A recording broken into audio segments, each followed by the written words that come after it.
orden de cosas, más de 2.000 afectados por las lluvias en Manabí. Las lluvias siguen impactando a Manabí, donde unas 2.000 personas han sido afectadas en al menos 11 cantones de esa provincia costera. Otro titular del Universo.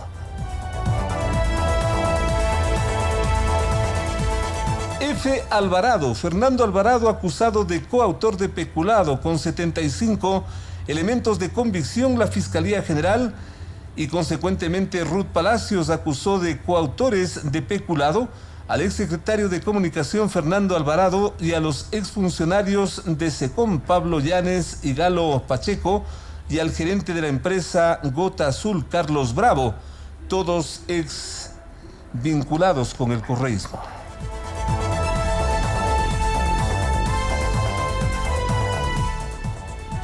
La atención vuelve a las calles en Venezuela. Atención, en lo internacional, Venezuela continúa paralizada ayer tras un masivo apagón que Nicolás Maduro calificó de guerra eléctrica liderada por los Estados Unidos. Debido al apagón, el peor en la historia de ese país, se suspendieron clases y también actividades en hospitales, que generó situaciones dramáticas, mientras el presidente interino Juan Guaidó llamó a marchar hoy contra Maduro con más fuerza que nunca. Es la situación que se registra en Venezuela.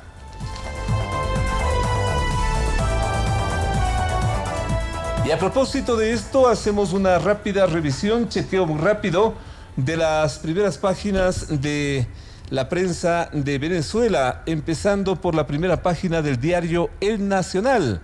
Persiste falla eléctrica este sábado en 14 estados del país. A pesar de que en varias zonas de Venezuela se ha restablecido en forma parcial el servicio eléctrico, en el interior de la nación tienen más de 30 horas sin luz la mayoría de instituciones y actividades.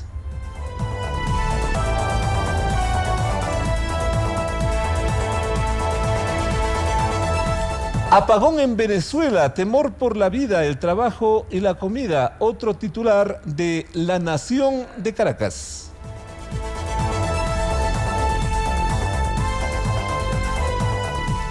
Nos vamos a otro de los medios de comunicación importantes de ese país, El Universal, en su primera página.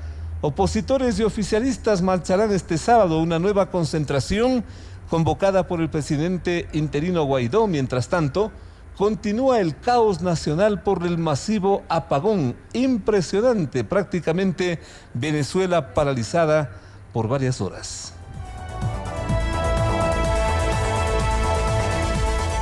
En otro orden, la primera página del Universal de Venezuela, panel del Banco Mundial ordena a Venezuela pagar 8.700 millones a petrolera ConocoPhillips. Otro titular del Universal.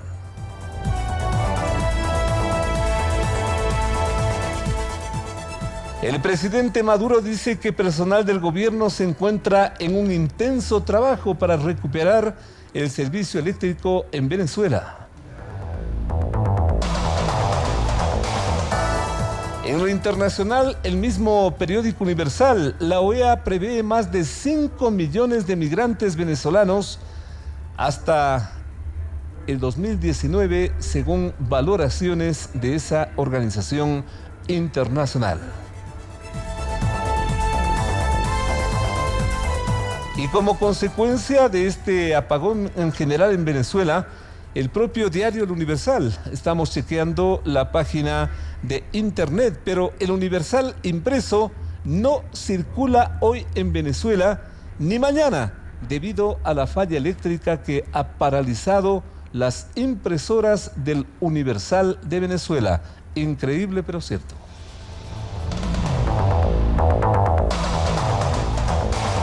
Gracias a su sintonía, esto es Sucesos. Ya volvemos con nuestros primeros invitados del día de hoy. Esto es de hoy.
A solo 15 días de las elecciones seccionales del 24 de marzo, la mayoría de candidatos, especialmente la alcaldía de Quito, perfeccionan sus ofertas en busca del favor popular.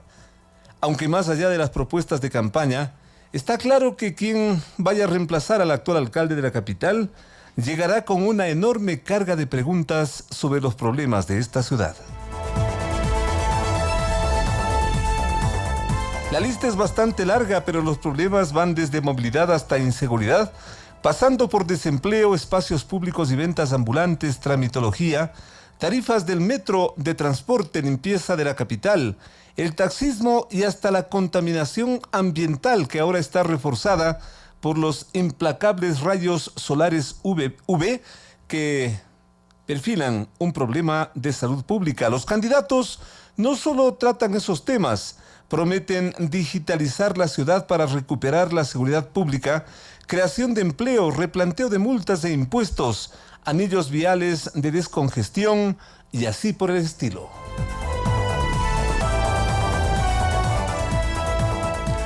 Dos de los principales aspirantes a reemplazar al alcalde Mauricio Rodas han comprometido su presencia en esta programación de Sucesos Radio Televisión. Se trata de el doctor José Vázquez, del Movimiento Acción Democrática Ecuatoriana ADE, quien está desde muy temprana. Agradecemos su presencia porque esto implica también el respeto a la comunidad, el respeto a nuestros oyentes y también el compromiso de la presencia de Paola Ventimilla del Partido Social Cristiano, con quienes aspiramos a hacer un panel y empezando por el doctor José Vázquez, mientras esperamos la presencia de Paola Ventimilla. Aquí empezamos la presencia con los candidatos a la alcaldía de Quito.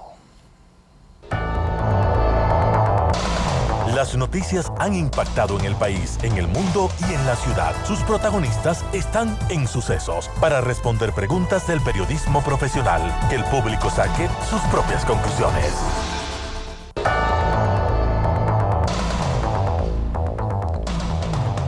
Durante más de 30 años, concretamente 35 años, compartiendo actividad con el doctor Julio César Trujillo, el doctor José Vázquez nos honra con su presencia. Allí, en esa situación de relación profesional muy cercana, muy intensa, lo hemos visto desde nuestra actividad periodística, marcado por su lealtad, por su respeto, por su compromiso con quien actualmente representa y está al frente de la instancia, se supone, más importante de organización del control de este país. Insisto, el doctor José Vázquez está desde muy temprano aquí en Sucesos Radio Televisión. Le agradecemos por su presencia y queremos empezar por el planteamiento que el candidato le hace a la capital.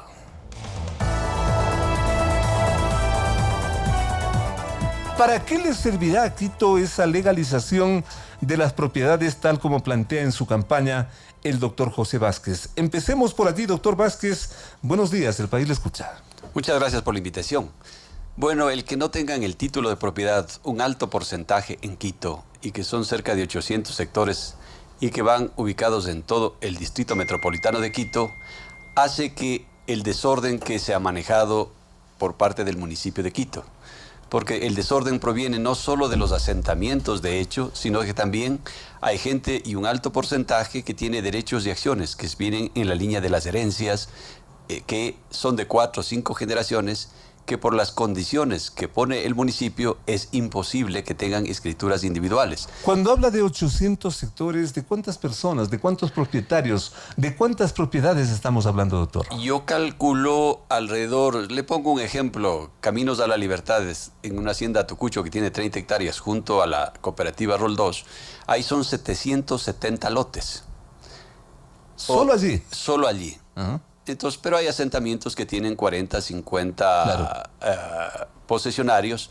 Entonces yo calculo que fácilmente podremos tener cerca de unas 800,000 gentes que no tienen su título de propiedad individual para poder disponer de sus bienes. ¿Qué gana la capital? ¿Qué ganaría esta ciudad con esta legalización de las propiedades? Primero, poner el catastro al día y que toda esta gente aporte también al catastro y ellos también puedan disponer de sus bienes. ¿Estarán dispuestos?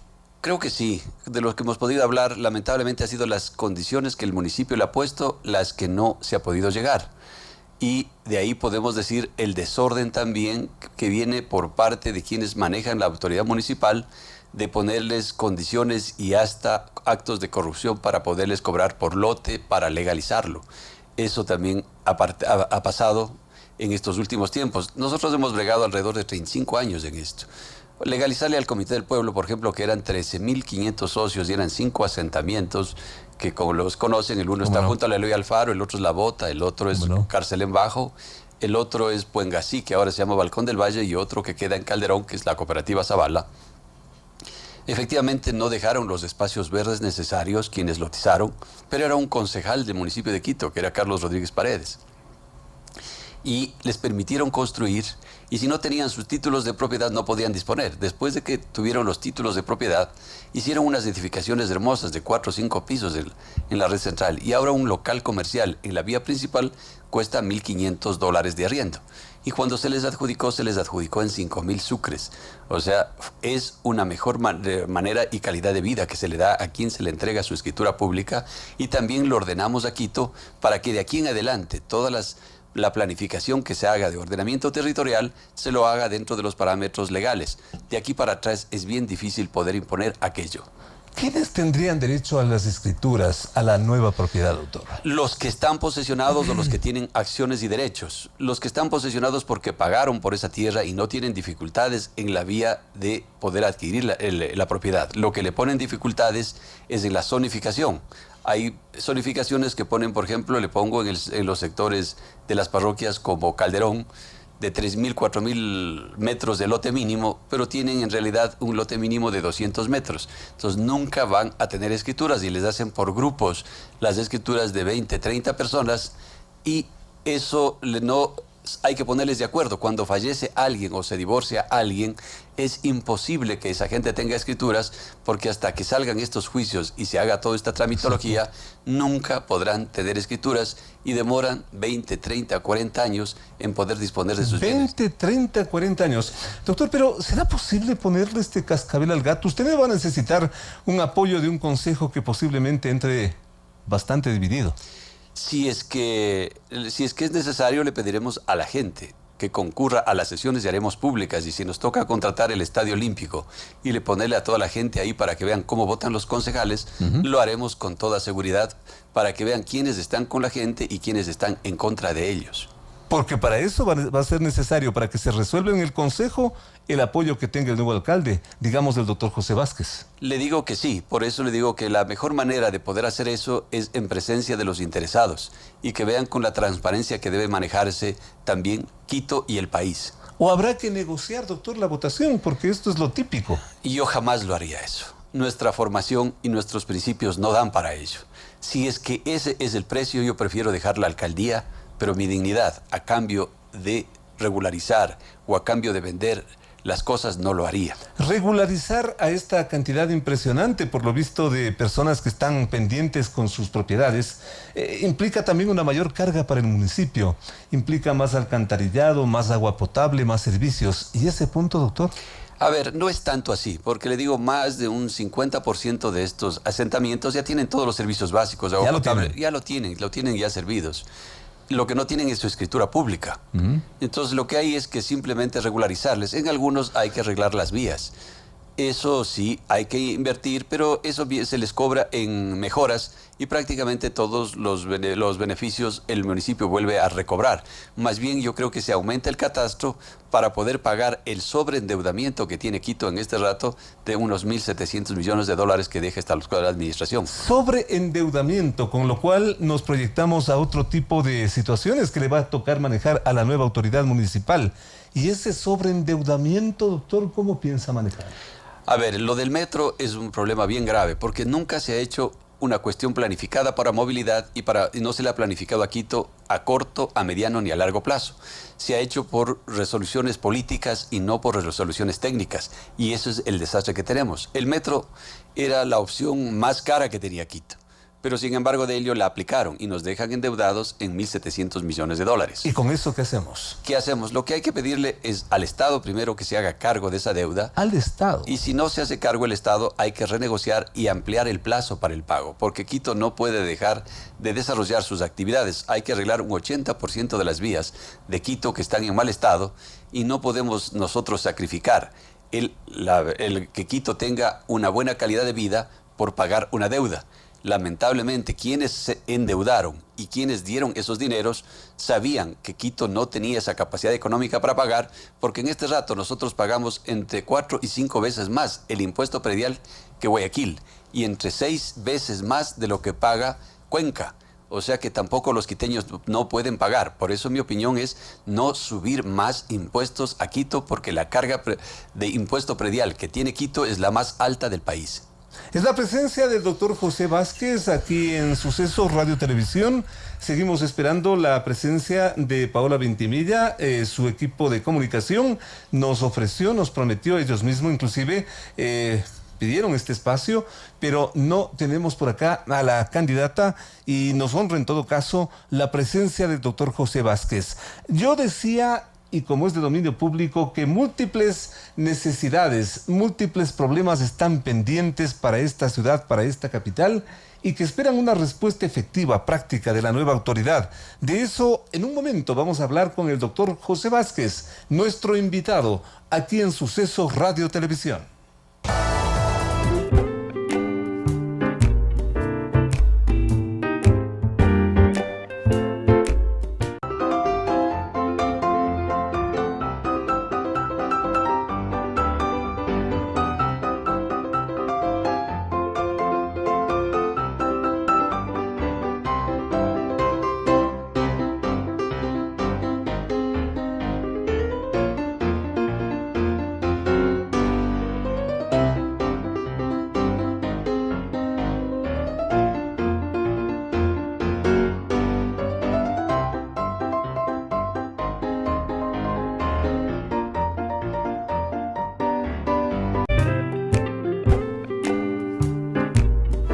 8 de la mañana con 18 minutos, gracias a su sintonía, continuamos con la presencia del candidato a la alcaldía de Quito, el doctor José Vázquez, quien desde muy temprano está aquí en nuestra mesa de trabajo.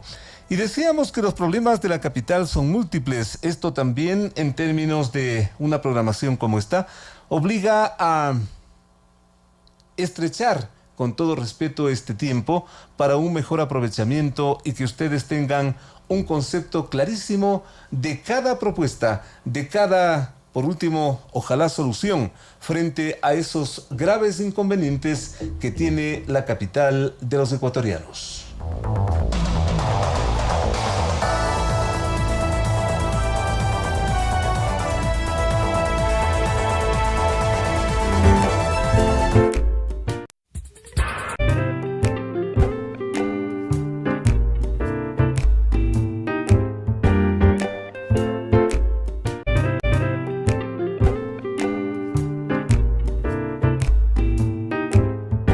Va a ser fundamental para que nuestro invitado, el candidato a la alcaldía de Quito, le explique a la comunidad, ojalá en unos 30 segundos, con todo respeto, atendiendo a la comprensión de nuestro invitado en este caso, para que el público tenga una idea de lo que le está planteando a la comunidad.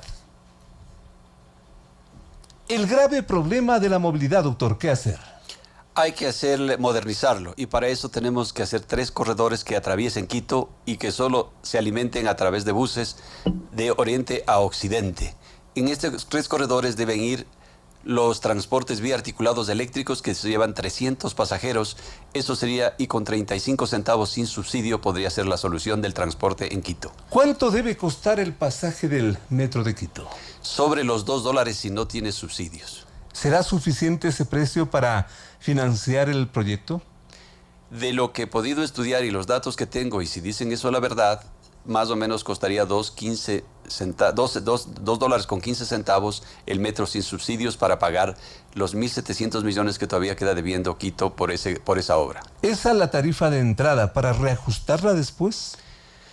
No creo. Lo que hay que hacer más bien, mientras más práctico es, más efectividad hay que tener. Y por eso yo creo que el metro no puede paralizar el resto de obras y desarrollo que necesita Quito en este rato. Más taxis en Quito, doctor.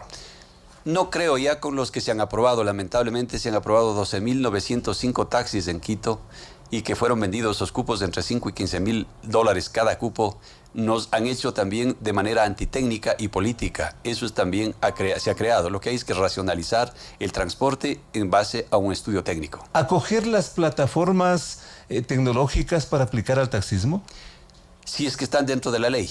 Ellos están fuera de la ley. Esas plataformas son transnacionales y por lo tanto no pueden ser aplicadas mientras no esté facultado por la ley. Los taxistas están facultados por la ley, cumplen los requisitos y por lo tanto tiene que respetarse la ley. Taxistas, buceros y muchos particulares hacen lo que les da la gana en la vía pública. ¿Qué hacer con eso?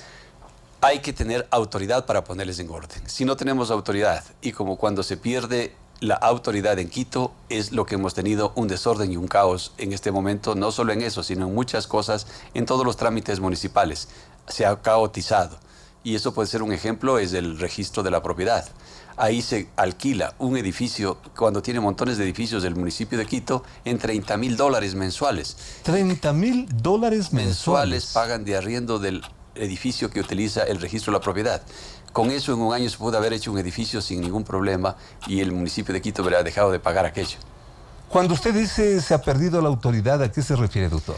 Cuando se ha perdido la calidad moral y se han visto envueltos en actos de corrupción, como se ha visto esta administración lamentablemente. ¿Crece la inseguridad, aumenta la delincuencia y con eso, doctor Vázquez? La inseguridad es parte de que no hay empleo en Quito. Por eso hay que crear empleo y para eso estamos pidiendo una zona franca y un parque industrial, para que vengan empresas grandes, multinacionales, a poner empleo y genere empleo en Quito, que sería ya por hora, entre 8 y 14 dólares la hora. Dos de ellas podemos decir que ya hemos hablado con los árabes para poner la fábrica de vidrio y la fábrica de papel. Nosotros tenemos la materia prima y eso podría generar solo estas dos empresas 40.000 empleos directos. Pero eso llevaría tiempo, con todo respeto. Sí. ¿Y con el problema actual? No, es que tenemos que hacerlo, habría que hacerlo. También hay que dar incentivos al turismo y al microemprendimiento para que se vaya solucionando poco a poco. Y también racionalizar, llevar un registro de los vendedores ambulantes y reubicarles para que ellos también tengan su lugar y su espacio de trabajo. En suma, ¿qué hacer con la basura de esta ciudad? Primero, poner honestidad. Recoger una tonelada métrica en Cuenca cuesta $35, en Guayaquil $37, en Quito $120. $120. $120 paga en este rato por recoger y lo hacen mal. ¿Y por qué esa diferencia, doctor? Porque se ha manejado de una manera, no sé si equivocada o con corrupción. Traen unos cargadores de basura de laterales de origen chino, que al poco tiempo de los 80 vehículos, creo que 70 y algo más estuvieron dañados. Eso también hay que transparentarlo y por eso yo creo que hay que concesionar el 50% de Quito porque también hay alrededor de 2.500 empleados bajo contrato colectivo que hay que protegerlos. ¿Concesionar significa privatizar?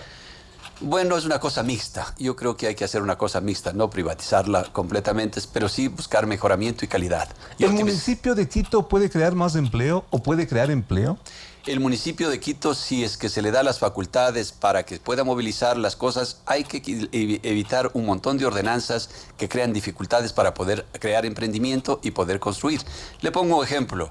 Cuando usted tiene una zonificación de 3 pisos y quiere hacer de 6 o de 10 pisos, tiene que pagar por impuesto del aire. Esa ordenanza hay que derogarla. Y por eso no tenemos inversión en Quito. Y tampoco hemos generado empleo. Cuando se construye, se genera empleo. Ese tipo de cosas hay que eliminar. Se cobra patentes a profesionales que, por ejemplo, no ejercen la profesión. Hay que racionalizar y eso nos crea caos. Hay que buscar que se sirvan todos los trámites del municipio en línea para que no tengan que movilizarse toda la gente al mismo lugar. Por eso vamos a crear nosotros las alcaldías menores a través del estatuto autonómico que está facultado por ley y por constitución. Quito se lo puede hacer. Si es que es posible crear empleo, ¿cuántas plazas crearía el alcalde José Vázquez? Si es que nos dejan hacer la zona franca, yo creo que intentaré llegar a entre 60 y 100.000 empleos directos. ¿El metro de Quito cambiará la historia de esta ciudad? Bueno, en modernidad sí, pero también nos está dejando una grave deuda. Así es que no sé si estamos todavía en capacidad de pagar los quiteños ese tipo de transporte. En lo político, ¿una alcaldía de oposición o de acercamiento con el gobierno del presidente Moreno? Una alcaldía técnica que es una gerencia que necesita Quito. No puede estar ni en contra ni a favor del gobierno.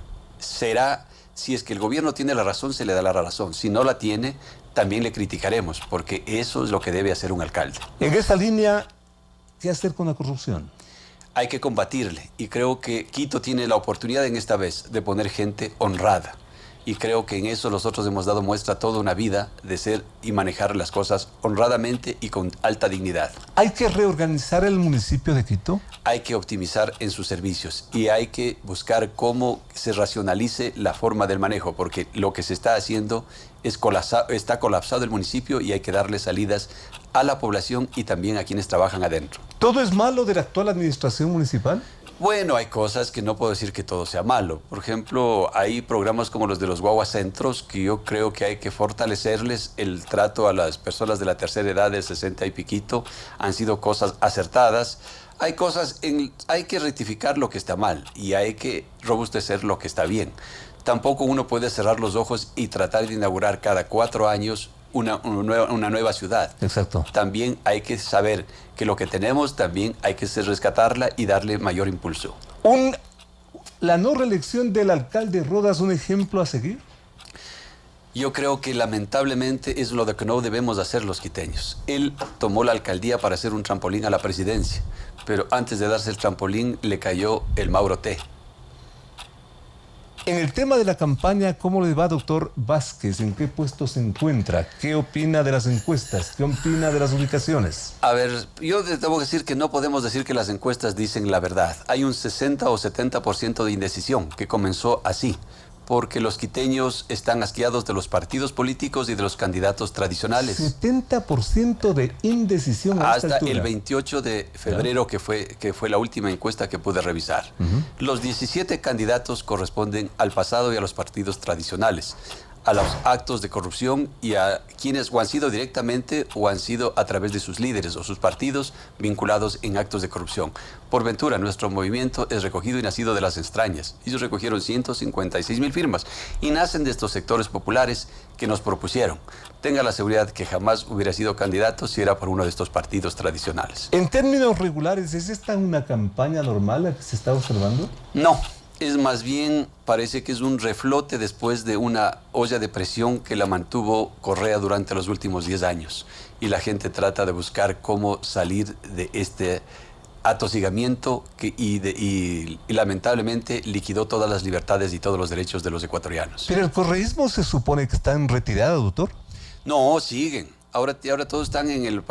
dicen, según Carlos Michilena, que tiene una buena broma, les repito acá, él decía que se han robado tanto los correístas que en vez de 35 ha quedado solo el 5.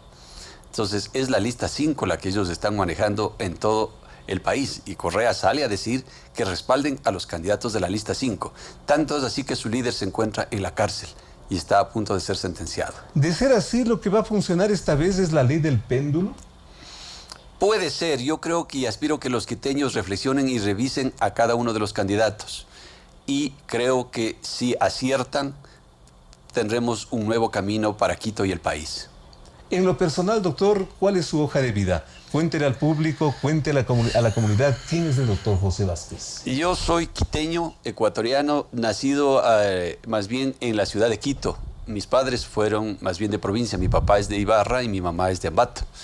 Yo me he dedicado los últimos 35 años más bien a trabajar con el doctor Trujillo y por él me vinculé a los sectores sociales y a los sectores menos favorecidos para darles y acompañarles a solucionar sus problemas.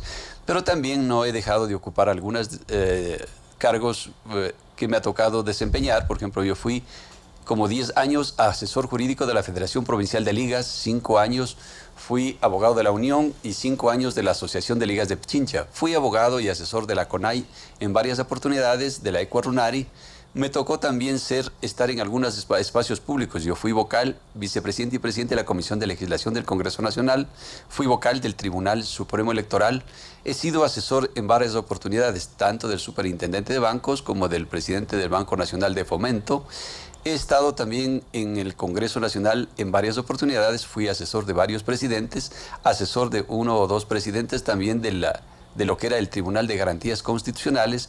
Por eso nuestra experiencia creo que está y nuestra solvencia está garantizada en nuestra hoja de vida. Una amplia hoja de vida de nuestro invitado, el doctor José Vázquez. Lamentar y de alguna forma también criticar la ausencia. No tenemos ni la delicadeza de que nos digan por qué no viene la candidata Paola Ventimilla. Insistió tanto en su presencia por acá, pero eso sí, destacar la presencia muy temprano del doctor José Vázquez y de su colaboración para aprovechar de la mejor forma el tiempo que ustedes acaban de escuchar, para que tengan un concepto y desearle la mejor de las suertes, porque se lo merece el doctor José Vázquez, candidato a la alcaldía de Quito. Doctor, mucha suerte. Muchas gracias a usted y muy amable por atendernos. Volvemos para hablarles del Día Internacional de la Mujer. Dos exponentes importantes nos acompañan aquí en Sucesos. Esto.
8 de la mañana con 32 minutos, gracias a su sintonía. En varios países y con diversos actos se evocó esta víspera el Día Internacional de la Mujer, y Ecuador no fue la excepción. Todo lo contrario, tanto a nivel oficial como del activismo hubo manifestaciones y pronunciamientos reivindicatorios de la llamada lucha por la igualdad y los derechos de la mujer. Y es que el 8 de marzo tiene marcado un sitio en la historia que empezó en Europa y en Estados Unidos, donde años atrás muchas mujeres hasta terminaron ofrendando su propia vida por un futuro de dignidad. La trágica muerte de 129 obreras textiles en 1908 en Nueva York quedó marcado como un hecho emblemático de esa lucha que antes y después salió a las calles a pedir respeto, el derecho al voto, a las condiciones básicas de seguridad para la vida. Luego esa motivación, esa inspiración se amplió a aspectos que hoy están grabados por las complejidades de las relaciones humanas, laborales, sociales, en fin, de la vida misma. Prácticamente esto del femicidio se ha convertido, y con todo respeto, en una suerte de moda, y por allí también van los planteamientos, las inquietudes que toman vuelo en un día como este, el Día Internacional de la Mujer. Dos representativas de mucho prestigio, de mucha presencia, de mucho talento del activismo en favor de las mujeres, nos acompañan aquí en Sucesos. Rocío Bastidas, una de las lideresas de aquel fenómeno político luego absorbido por el propio correísmo, los forajidos. Jessica Jaramillo, representante en varios niveles de opinión pública y del quehacer de este país, nos acompañan aquí en Suceso Radio Televisión. ¿Habría entonces que declarar en emergencia la situación de la mujer víctima de la violencia? Y empiezo por allí porque el planteamiento se ha escuchado con mucha fuerza en estas manifestaciones de la mujer de las últimas horas. Empecemos por Rocío Bastidas preguntándole eso. ¿Hay que declarar en emergencia la situación de violencia de la mujer? Rocío, buenos días. Buenos días, Félix, y buenos días a nuestros radioescuchas de Sucesos 101.7. Gracias, y Rocío. De nuestro ámbito televisivo. Muchísimas gracias, un gusto tenerte por acá. Date a los Y tiempos. gracias por la invitación y un saludo muy cordial a todas nuestras mujeres del mundo. Por favor. Que no solo el sector femenino está en crisis, el planeta está en crisis. La extinción de tantas especies son realmente la tónica que el planeta ahora sufre. Y tenemos grandes dificultades en el sector de nuestras mujeres que sufren día a día con los atropellos de una sociedad lógicamente machista, lógicamente que quiere el poder solo para sí y que las mujeres no estamos resueltas a doblegarnos. Esa es, en primera instancia, la virtud que tenemos de mantener la cabeza en alto, el corazón realmente latiendo, porque lo que le pasa a la vida, al planeta, a nosotras mismas, no puede ser desatendido por toda la humanidad. Y esta es una pelea de la humanidad. Tener que regresar los ojos a saber cómo producimos, cómo vivimos, cómo nos relacionamos y cómo buscamos para los que nos van a suceder mejores días, mejores tiempos, mejores alegrías. La mujer víctima de tantas cosas, víctima de tanta violencia, y muchos se preguntarán con, yo diría, sentido común, ¿por qué? La pregunta con que estamos saludando a nuestra invitada Jessica Jaramillo. Buenos días, Félix. Muchísimas gracias por la invitación. Por acá. Muy amable. Es un día después del 8 de marzo en donde el mundo ha vivido una jornada interesante en varias ciudades, como por ejemplo Madrid. Las calles estuvieron llenas de mujeres pidiendo, primero conmemorando la lucha y luego pidiendo ampliar sus derechos. Ampliar nuestros derechos, que si bien es cierto, se encuentran hoy reconocidos muchos, aún falta muchísimo más para tener una sociedad con igualdad, que nos trate como iguales, con igualdad de oportunidades. ¿Qué nos falta? ¿Qué falta para eso, Jessica? En el mundo las mujeres seguimos ganando un 25% menos que los varones. La pobreza tiene rostro de mujer, el analfabetismo tiene rostro de mujer. Creemos que las barreras de acceso como los techos de cristal o los techos billetera o la sumisión en el espacio político o la violencia política como tal contra las mujeres son elementos que están trastocados dentro de nuestra cultura y dentro de nuestra sociedad. Y son elementos estructurales que no se cambian de un día para el otro. Claro. Pero que mientras más mujeres tengamos en el ámbito político, en el ámbito público, mientras más mujeres puedan dirigir, organizar la empresa privada, mientras más mujeres hagan presencia, Sin duda, seguramente vamos a tener una sociedad que no las discrimine y que nos permita acceder. Es muy difícil. Yo decía en un evento que tuvimos esta semana, el día miércoles en la asamblea, a las mujeres nos observan el doble y nos perdonan la mitad de lo que hacemos. Porque no es habitual, o en esta sociedad no ha sido habitual, que las mujeres lideren espacios, lideren empresas, lideren organizaciones, lideren instituciones. Y cuando estamos arriba, entonces es la propia sociedad la que nos observa doblemente y nos perdona la mitad. Consecuentemente, ¿tan malos son los hombres, Rocío? Yo creo que los seres humanos. Los seres humanos. Aquí el tema de género resulta irrelevante porque los procesos de producción están en manos de todos nosotros. Exacto. Hombres, mujeres. Hombres y mujeres. Viejos y jóvenes. Así es. De derecha o de izquierda, asambleístas o no. El problema fundamental de la humanidad, en donde las mujeres también tenemos nuestra responsabilidad, es darnos cuenta para qué tenemos todo esto, que este planeta está realmente poniendo para el uso y disfrute de las generaciones. El problema es ese. El problema es que los seres humanos y algunas mujeres creemos que todo es para hoy, nada para los que vienen atrás y solo por mí. Y todo el sentido de solidaridad, de coparticipación, de entrega, de búsqueda de nuevas opciones para que esto no se acabe, no está en la palestra de discusión. ¿No? Está simplemente guardándose debajo porque la visión de plata, de economía, de sacar todo de donde sea, a costa de lo que sea. Ese es el gran pecado planetario que tenemos. ¿Cómo vamos a tener que reciclar tantas aguas?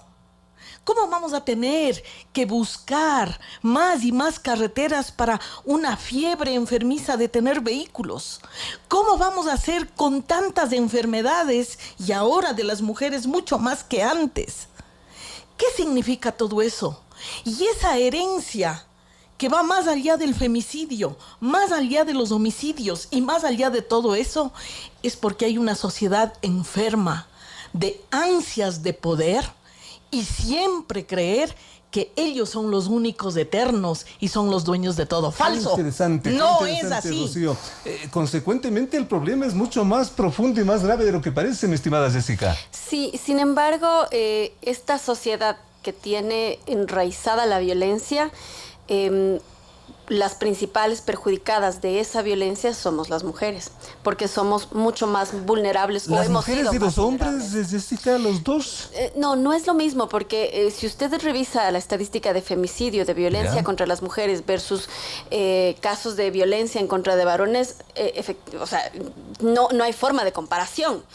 Sin embargo, yo creo que en el Ecuador hemos dado algunos pasos importantes. La tipificación del femicidio es uno de esos pasos importantes. Antes, recuerde usted, no se hablaba de femicidio, se hablaba de crímenes pasionales.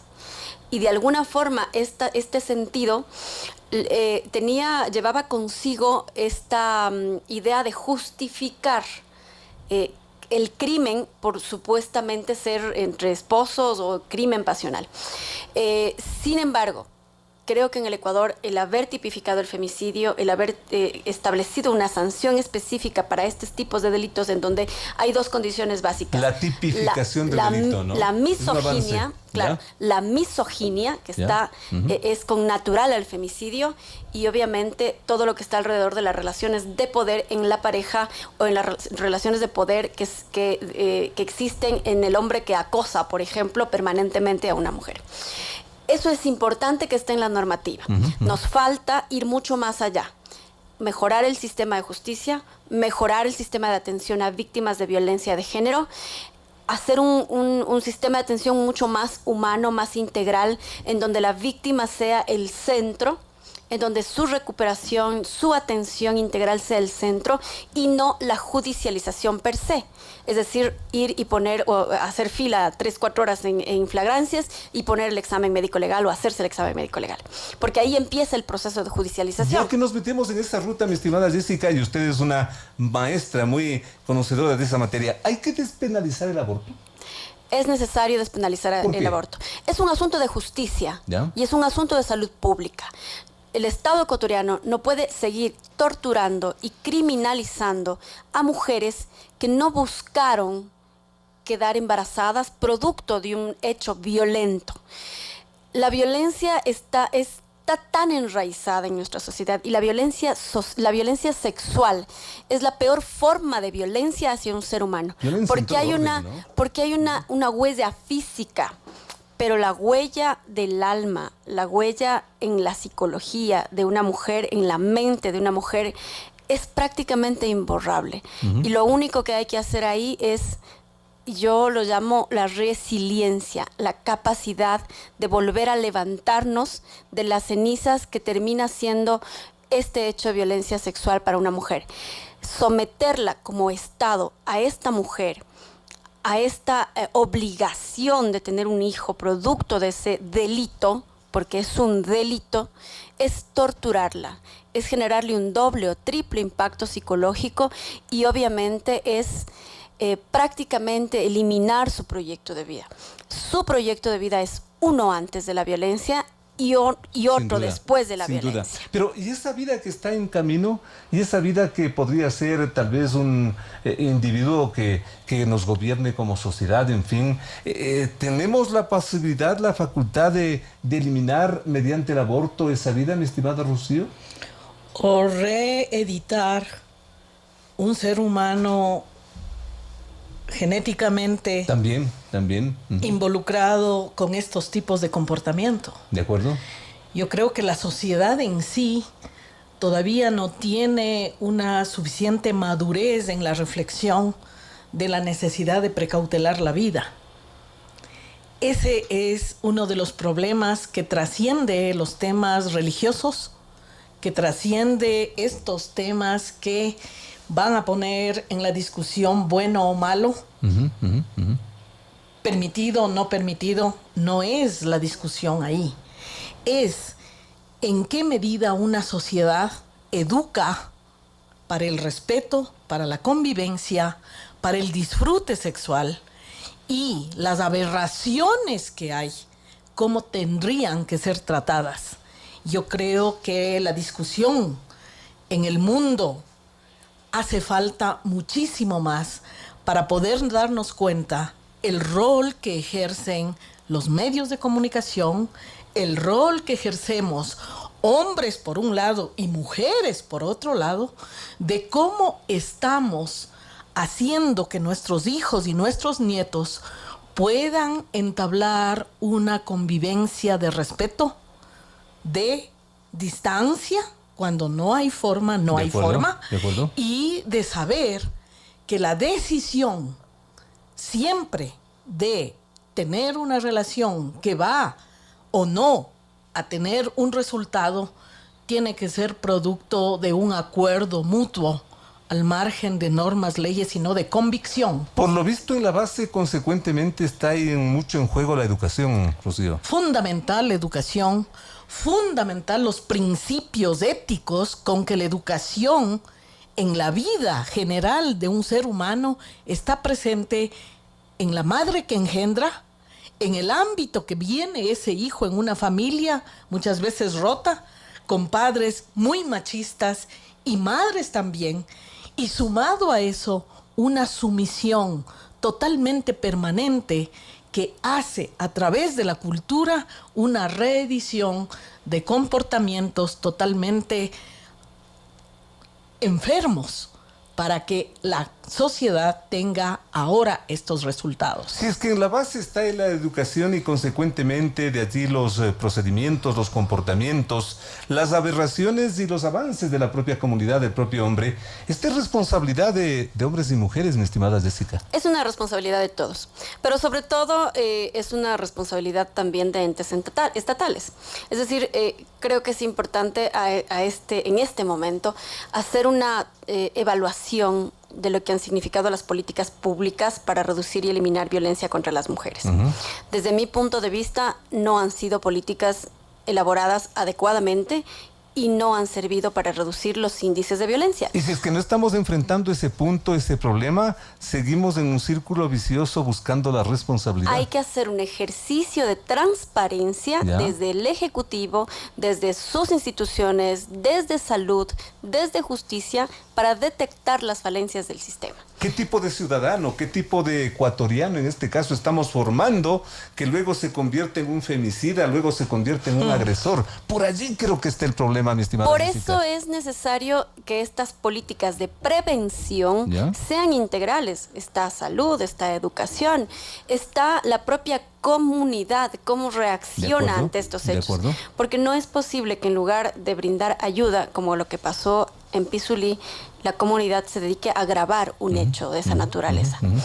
Creo que si bien es cierto, esto nos acerca a la visibilización de los hechos de violencia, no es menos cierto que somos menos humanos ante la sensibilidad, ante el dolor ajeno.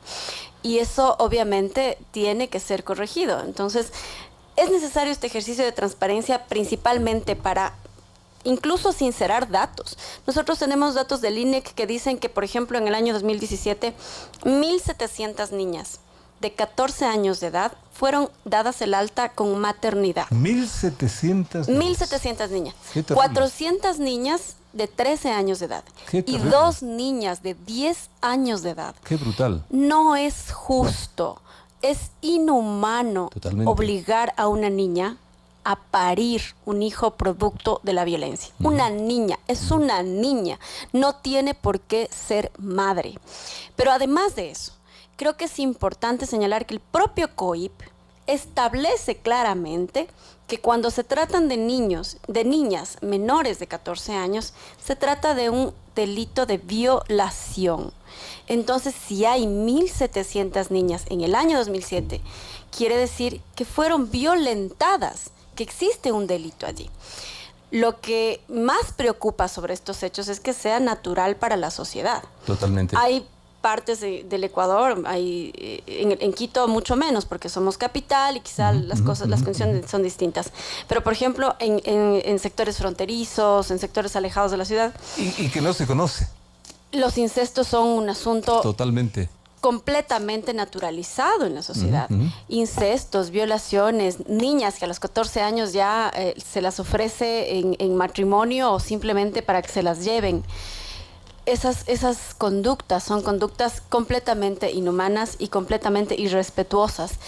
Creo yo, por decirlo menos además, creo yo que a esta sociedad le falta mucho para valorar esencialmente la vida de las mujeres. Qué interesante. A esta sociedad. El problema es de esta sociedad, mi estimada Rocío. Y aquí ha planteado muy clarito las políticas, ¿quiénes las definen? ¿Quiénes las definen las Y políticas? también quienes las lideran. ¿Quiénes son los que proponen esas políticas? ¿Cuál es el camino que han recorrido cuando estamos viendo un país lleno de corrupción? Esos son los que han propuesto las políticas. ¿Qué podemos esperar entonces? ¿Que un padre de un vicepresidente haya violado a una niña? Qué brutal. ¿Qué esperamos de esto? Qué terrible. Entonces, las políticas juegan un papel fundamental, por eso es importante saber quiénes y cómo se proponen, pero los planes, programas, proyectos, articulación y coordinación de todos los sectores es el reto que todavía pocas sociedades han alcanzado. Como sociedad estamos muy mal, Entonces, Rocío. esta situación tiene que hacernos reaccionar, empezando en nuestra familia. Porque si no hay ahí una claridad de cuál es la política que se vive en esta casa, cuáles son las normas y los principios que rigen, viva pues el festín, liberté, sexualité, igualité. ¿Cómo así? Esa situación tiene que ser realmente analizada por nosotras las mujeres, que sí creo que tenemos una sensibilidad más a flor de piel. Pero no podemos dejar de señalar que quienes han ejercido el poder y han sido los causantes del grave atropello a esta sociedad vienen en los últimos 20, 30 años. El ejemplo que también nos viene del poder, de quienes nos gobiernan, de quienes nos dirigen, de quienes tienen la responsabilidad de encaminarnos como sociedad. En eso también estamos enfermos, mi estimada Jessica. Y yo creo que hay elementos que están sobre estas condiciones, ¿no? Por ejemplo, instrumentos internacionales, documentos ratificados, suscritos y ratificados por el Estado ecuatoriano. En el año 2016 tuvimos algunas personas de las organizaciones sociales un viaje a Ginebra. Yeah. Fuimos parte del informe Sombra de Derechos Humanos. Y obtuvimos, entre otros, por el caso que mencionaba Rocío, que era el caso de esta niña violentada por el padre del ex vicepresidente, Brutal. hoy encarcelado, en donde sirvieron muchos de los casos que conocemos y que hemos puesto en estos informes para que el propio Comité de Derechos Humanos de las Naciones Unidas les recomiende al Estado ecuatoriano mejorar sus condiciones en cuanto a políticas de prevención y de atención, vigilar y garantizar los derechos y la vida libre de violencia de niñas, niños y adolescentes en centros de educación, porque en este caso hablamos de que estos hechos ocurrieron dentro de un centro educativo público. Y adicionalmente, además, el propio Comité de Derechos Humanos en estas recomendaciones le exhorta al Estado ecuatoriano a despenalizar el aborto en casos de violencia sexual para mujeres en general de todas las edades. Niñas, niños, niñas, adolescentes y mujeres en edad adulta. Conclusión, mi estimada Rocío, ten la bondad. 3 conclusiones creo que son fundamentales. Por favor. Cada uno de los gobiernos y niveles de gobierno tiene que manejar una articulación tan fuerte con la comunidad y los mandos medios, altos y bajos para poder plasmar en el suelo, en el territorio, en cada barrio, en cada comunidad, cómo se tiene que dar esta convivencia. En cada escuela que tenemos en nuestros barrios, tenemos que estar ahí, hombres, mujeres, viejos, viendo cada vez que las políticas nuestras, de respeto, de trabajo, de seriedad, nuestras, porque ya sabemos que de las otras, hasta que eso cambie, el diluvio. Y si no hay realmente una buena comunicación interpersonal con los medios, con cada uno de estos elementos, no va a haber transformación. Es el reto de cada uno de nosotros, seres humanos, ser cada día veedores, exigidores, pero cumplidores del respeto, de la seriedad, del trabajo, de la bondad. Por eso las mujeres somos la reserva ética del planeta. Por eso la invitación a Rocío Bastidas, por eso la invitación a Jessica Jaramillo, en un día importante para que ojalá el próximo año no volvamos a hablar de lo mismo, sino de cosas distintas, que sería lo interesante. Jessica, muchísimas gracias. Hasta la próxima. Rocío, un gusto tenerte por acá. Voces para Quito nos deja también aquí una publicación. Rocío, un gusto tenerles por acá y un honor también en este Día Internacional de la Mujer. A ustedes, amigos, muchísimas gracias por su sintonía. Dios mediante, hasta la próxima semana. Las opiniones vertidas en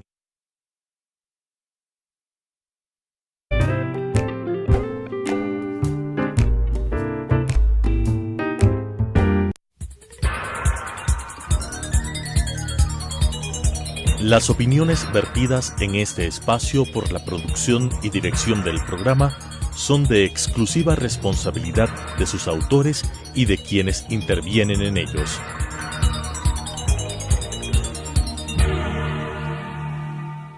Telesucesos Canal 29 UHF presentó De 8 a 9 con Félix Narváez.